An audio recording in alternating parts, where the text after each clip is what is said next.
দাও তুমি কি বাচ্চা, তুমি খেলতাছো? আরে দাও ডিমটা দাও। আরও 20 থেকে 30 বছর আগে আমাদের জন্য কিন্তু এত খেলনা ছিল না। এখনকার বাচ্চারা হাতের কাছে যত ধরনের আর্টিফিশিয়াল খেলনা পায়। তখন আমরা কাদামাটি দিয়ে খেলতাম, এরকম কাদামাটি দিয়ে আমরা হাঁড়ি পাতিল বানাতাম, কড়াই বানাতাম, চুলা বানাতাম, বানিয়ে খেলতাম। তো আজকে আমারও ওদের এই খেলনা দেখে, বাচ্চাদের খেলনাগুলো দেখে আমার মনে পড়ছে যে ছোটোবেলায় তো আমি এরকম হাঁড়ি পাতিল বানিয়ে বানিয়ে খেলতাম কাদামাটি দিয়ে।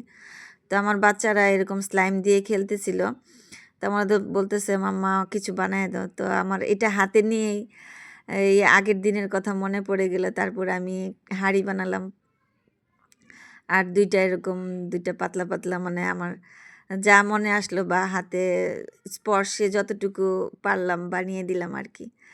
তো এইভাবেই সন্ধ্যার মুহূর্তটা খুব ভালোভাবেই কাটালাম আগের দিনের কথা মনে করে বাচ্চাদের সাথে।